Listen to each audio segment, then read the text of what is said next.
If you agree that honor isn't inherited, it's built, one breath, one heartbeat, one decision at a time. Make sure to like and subscribe, because this story proves that sometimes the quietest hands in the room are holding the loudest legacy. And before we begin, tell us, where are you watching from? Drop your city or country in the comments below. We love seeing where our community gathers from. It began in the back of an old armory at Fort Weston, a place most soldiers passed without a second glance. The air smelled of oil and brass, the kind of scent that never quite leaves your skin. Amid the clatter of tools and echoing drills outside, one woman sat at a workbench under the hum of a single flickering bulb. Sergeant Elise Rowan, late 20s, her dark hair tied back, her sleeves rolled to the elbow, was quietly assembling a Remington 700 sniper rifle piece by piece. Every movement was precise, deliberate. She didn't check manuals or notes. Her hands simply knew the way metal should fit, how the bolt should turn, how the trigger should breathe. She didn't smile, didn't speak, didn't need to. Around her, the younger recruits whispered the usual things. She's just a contractor. Or, looks more like a librarian than a soldier. They didn't notice the pair of dog tags resting on a nail above her station, swaying gently with each motion she made. That morning, Captain Marcus Hale was making his inspection rounds. At 43, he carried himself like a man who'd earned every inch of his rank. Crisp uniform, measured steps, that sharp gaze that could silence a room before he even opened his mouth. He had no reason to stop in the armory. It was routine, after all, just another box to check. But when he stepped through the doorway and saw her, saw how still she was, how unhurried, something about the scene caught his attention. "You do this all day?" he asked, his tone a mix of curiosity and command. Elise didn't look up, until the rifle stopped lying. She replied softly, still turning a bolt between her fingers. Her answer wasn't sarcastic, but it wasn't submissive either, just fact, steady and sure. The soldiers nearby snickered, and one muttered under his breath, "Someone's been reading too many field manuals." Elise ignored it. She was aligning the scope now, adjusting it by fractions of a degree only she seemed to care about. Hale approached, boots clicking against the concrete. "Let's see how our perfectionist's doing," he said dryly, leaning forward to inspect her work. But his eyes drifted, not to the rifle, not to her hands, but to the dog tags beside her cloth mat. He frowned. The name engraved on the worn metal caught the light just right, and for a moment, the noise of the room faded into nothing. Rowan CA. He blinked. The letters burned through the years, dragging up a memory he'd buried deep under rank, duty, and time. The same name etched onto the corner of a folded photo he still kept in his footlocker. He reached toward the tags slowly, his voice unsteady for the first time in a decade. "Where did you get these?" Elise finally looked up, her expression unreadable. "They were my father's," she said. "He didn't come home." Her tone wasn't emotional. It was factual, too factual, the kind that comes from someone who's had to repeat the sentence too many times to strangers who don't really listen. Hale's hand froze inches above the tags. His throat went dry. "Caleb Rowan?" he asked, his voice low. Elise nodded. "You knew him?" "Knew him." The words felt too small for what Hale remembered. In an instant, he was back in the desert. Heat, sand, chaos. Radio static cutting through gunfire. A calm voice saying, "Go." "That's an order." And then nothing but silence. Captain Caleb Rowan had stayed behind to cover the retreat, his retreat. Hale stared at Elise now, as if looking through time itself. She didn't resemble her father much, softer features, quieter presence. But her eyes, her composure, that silent steadiness, that was him. Exactly him. The room had gone quiet. The other soldiers, sensing something strange, watched uneasily. "Your father," Hale began, then stopped, trying to find words that didn't sound hollow. "He saved my entire unit." "Saved me?" Elise's gaze dropped to the table. "That sounds like him." She picked up the rifle barrel, checking it for dust before sliding it back into place. "He used to say precision is respect, that if you rush your hands, you insult the weapon." Hale nodded slowly. "He used to say that to us, too." For a while, there was nothing but the faint hum of the lights and the rhythmic sound of Elise tightening a screw. Hale cleared his throat. "You didn't list his name on your application." Elise looked up again, meeting his eyes with quiet defiance. "Would it have mattered?" she asked. "You don't hire ghosts." He couldn't argue with that. In the silence that followed, a dozen realizations collided in his mind. The irony, the symmetry, the way history had circled back. The daughter of the man who once saved him now stood in his command, unnoticed, unacknowledged, keeping the same kind of quiet watch her father once had. By afternoon, word had spread through the barracks. "Did you hear? That armory tech's Captain Rowan's kid." Some spoke with awe, others with disbelief. A few, embarrassed by their earlier jokes, avoided eye contact when she passed. Elise, of course, didn't seem to care. She was still at her bench, still cleaning, still patient. Hale watched her from the doorway as the day faded to gold. "You move exactly like he did," he said finally. Elise didn't stop working. "He used to tell me stories about a young officer who was too stubborn to listen," she said. Said one day that officer would learn the hard way that noise doesn't equal leadership. Hale chuckled quietly. "Sounds like him." As the sun dipped below the hills, Elise set the Remington 700 on the table. It gleamed under the fading light, immaculate, balanced, perfect.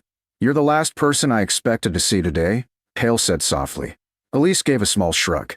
"You're not the first to say that." She picked up the tags, brushed a thumb over the engraving, then hung them back on the nail above her workspace. "He always said I'd end up where I needed to be." When she turned off the lamp and walked out, Hale stood there for a long time, staring at the rifle she'd left behind. The same model her father had carried into that final mission. Somewhere in the distance, a bugle sounded the evening call. Hale exhaled slowly. He hadn't believed in signs for years, but standing in that dim armory, surrounded by ghosts of steel and memory, he couldn't shake the feeling that this one had been sent on purpose. And that was how it began, not with a headline or ceremony, but with a woman no one noticed quietly rebuilding the weapon that had once defined a legend. No medals, no speeches, just this steady rhythm of hands that remembered what the world had forgotten. For the rest of the week, the air at Fort Weston felt heavier, though no one said why. Conversations in the mess hall quieted when Elise Rowan walked in. The same soldiers who once cracked jokes now sat a little straighter, unsure whether to greet her or look away. Elise didn't seem to notice. Or maybe she did and chose not to. She kept her focus on the armory, the metal, the work. Her world had always been built from the sound of precision. The click of a bolt sliding into place, the soft drag of a cleaning rod, the muted hum of discipline. The rifle didn't care about politics or gossip. It only responded to respect. And Elise gave it that, every single day. Captain Marcus Hale hadn't stopped thinking about her. He caught himself glancing toward the armory during drills, his mind replaying that moment, the name on the tags, the calm in her voice when she spoke of her father. He'd spent years burying memories of Captain Caleb Rowan, trying to file them under losses that come with command. But seeing Elise had cracked something open. She didn't know it, but every small movement she made echoed her father's teachings. The same gestures Hale had mimicked long after the war, just to feel grounded again. He found himself revisiting old files, archived reports, even a folded letter signed by Caleb Rowan that he had kept in his drawer. It had yellowed over the years, but the words still hit with the same weight. Leadership isn't volume, Marcus. It's clarity when everything else turns to noise. 3 days later, a field test was scheduled. Hale's unit would demonstrate rifle precision under time pressure before the base's commanding officers. It was supposed to be routine, but under Hale's orders, the lease was assigned to oversee the armory setup. Some officers scoffed quietly, a civilian contractor managing our gear. But Hale didn't care. She arrived early, her sleeves rolled, her expression unreadable as always. She ran her hands along each weapon like a pianist warming up before a recital, feeling for imperfections. When the demonstration began, everything went smoothly, until one rifle jammed mid-test. The sound of a misfire cracked the rhythm like glass. Panic rippled through the team. A jam during an inspection meant embarrassment, questions, and paperwork none of them wanted. Hale barked for the safety protocols, but Elise was already moving. She stepped past the startled sergeant, her eyes locked on the rifle. "May I?" she said quietly, though she didn't wait for permission. Kneeling, she dismantled the Remington 700 with a fluidity that looked almost unreal. Hands sure, movements economical, not a single wasted motion. The soldiers around her froze, watching as she reassembled it in less than 40 seconds. Then she took a deep breath, aimed down range, and squeezed the trigger. One shot. Dead center. Another. Dead center again. The third hit the same hole. The room erupted in stunned silence. Hale, standing behind her, didn't move. He'd seen many things in his career. Marksmanship, luck, skill, but what he'd just witnessed wasn't about talent. It was inheritance. Elise set the rifle down gently, almost reverently. Your firing pin was misaligned, she said to the embarrassed sergeant, her tone calm, not condescending. It happens when you rush assembly. It's easy to miss the smallest things. The soldiers around her looked at each other, realizing the irony. She'd been mocked for taking her time, for her obsessive focus, and yet it was that same patience that had just saved their entire demonstration. Hale finally spoke, his voice low but steady. Where did you learn to do that? Elise looked at him, a faint glint of humor, or maybe sorrow, in her eyes. From the same man who taught you to stop overcorrecting your left stance. Hale's jaw tightened. He hadn't heard that phrase since Afghanistan. After the test, the officers dispersed, but Hale stayed behind, watching her clean the rifle in silence. You know, he said after a long pause. You move exactly like he did. Elise didn't look up. He always said movement tells you everything about a person, she murmured. Said confidence wasn't noise, it was rhythm. She set the rifle back on the rack and turned toward him. You were there when he died, weren't you? Hale froze. For a moment, he looked 10 years younger, or maybe 10 years older. I was, he said softly. He told us to fall back. I wanted to go back for him, but his voice trailed off. Elise nodded.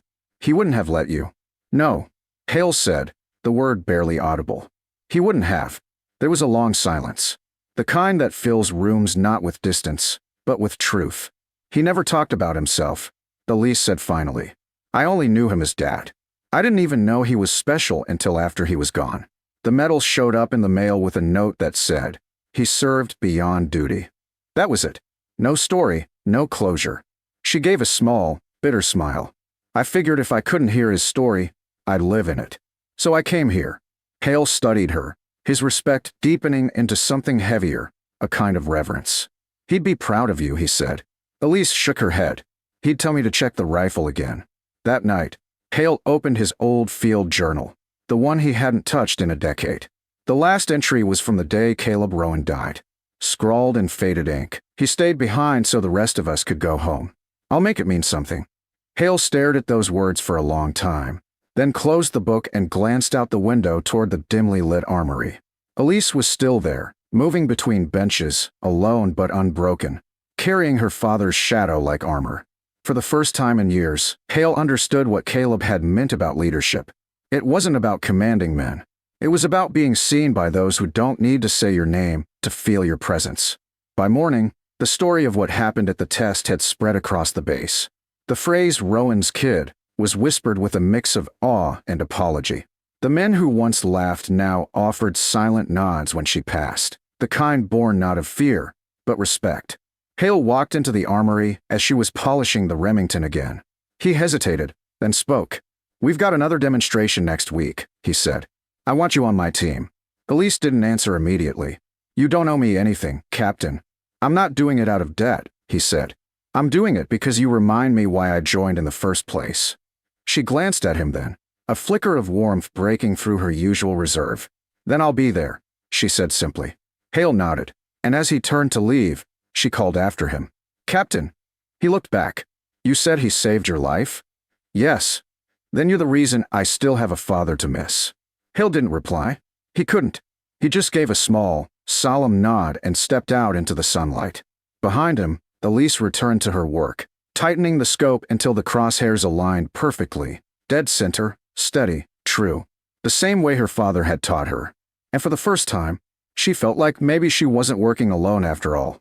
The next morning, the sky over Fort Weston was gray with the kind of light that made everything look older, quieter. Word of what had happened in the armory had traveled faster than anyone expected. Soldiers who once ignored Elise Rowan now greeted her with small nods of respect, the kind that didn't need words. Some still didn't know what to say, how to approach the daughter of a man whose name they'd only ever heard in stories whispered at night during deployment. But they all knew something had shifted. The base itself felt different now, as if the ghost of Captain Caleb Rowan was walking its halls again, steady and silent, through his daughter's hands. Captain Marcus Hale had spent the night thinking, not about rank, not about duty, but about legacy, the kind that isn't passed down through medals or titles, but through small, invisible acts of endurance. He had written and rewritten a message to command, then stopped, realizing the moment needed something simpler. That morning, he called the entire unit to formation in the courtyard, the echo of boots against concrete cutting through the cold air. Elise didn't know why she was there at first. She stood quietly at the edge, arms crossed, watching. When Hale stepped forward, the chatter died instantly. He took a deep breath, his voice carrying with the weight of authority, but also with something softer beneath it. "Many of you know the name Rowan now," he began. "Some of you heard it for the first time this week. But long before any of us put on this uniform, that name meant something. It meant sacrifice, precision, integrity. Captain Caleb Rowan wasn't the loudest man in a room, but when he spoke, people listened. When he gave an order, it wasn't out of pride, it was out of purpose. 12 years ago, he made a choice that saved my life and the lives of 9 others standing here today." He paused, scanning the faces before him. And this week, his daughter reminded us what real service looks like. Not for recognition, not for applause, but because it's what her blood knows how to do. Hale turned toward Elise, who stood frozen as dozens of eyes shifted her way. She looked caught between confusion and disbelief. Hale raised his hand in salute. "Sergeant Elise Rowan," he said, his tone firm but reverent. "Your father once taught me that leadership is measured by quiet actions, not loud orders. Today, you taught us that legacy isn't something left behind. It's something carried forward." For a moment, no one moved.